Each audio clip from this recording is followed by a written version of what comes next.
He used to call me crazy. He used to smile while he lied. 3 months after I stopped being silent, he lost the one thing he never thought would be taken from him, his illusion of control. Want to know how I did it? From a time zone away, legally, and without ever touching him. Listen close. If you've ever been gaslit, minimized, or flat out abused and you've dreamed of justice, hit like, subscribe, and ring the bell.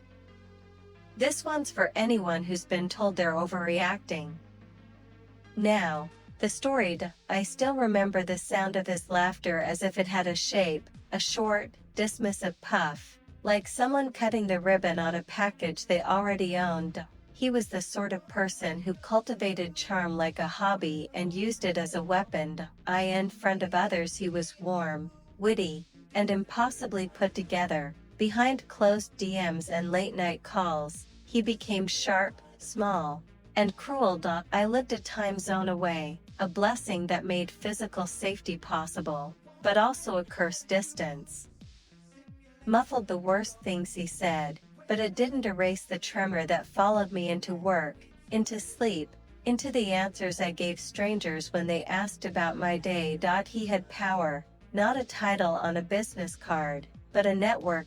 He'd gaslight others.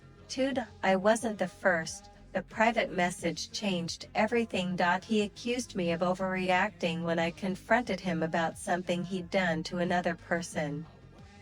Then he forwarded our exchange to mutual friends, framed me as the problem, and left. People I'd trusted paused, some slipped away. He was consolidating his story, and he was winning. That night I could taste the metal of fury.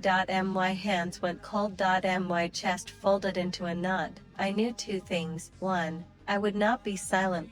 2. Silence wasn't the only language for justice. So I made a list, not of pranks or pain, but of facts, dates, screenshots, witnesses, contradictions. I didn't want to humiliate him. I wanted certainty. I would expose his pattern through evidence, not rumor. Step 1. Preserve everything. Step 2. Find others he'd hurt. Step 3. Send the truth where it mattered. HR, community heads, a local journalist. Step 4. Share the facts publicly, calmly, truthfully. He noticed small shifts first, colder replies, clipped tones, then panic. A friend texted me, he's trying to control the narrative. Soon, a community notice appeared, an inquiry was opening. I sat in my car, shaking. Proof is a strange drug.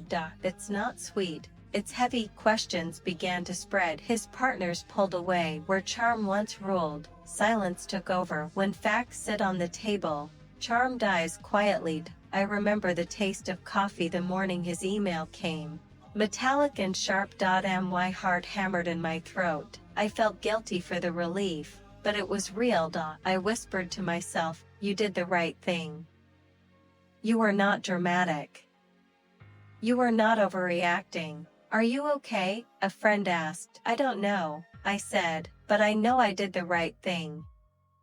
He called it a smear campaign. A journalist reached out. Would you be willing to speak on record? Yes, I typed. The hearing was brief. A quiet meeting, a resignation, a hollow public post. He lost his position, his allies, his image. A furious message landed in my inbox. The last gasp of someone who'd lost control. I didn't answer. I didn't need to. That night, I stood by my window and breathed. The air felt lighter. Justice wasn't perfect, but it had arrived. I won't pretend I was ecstatic.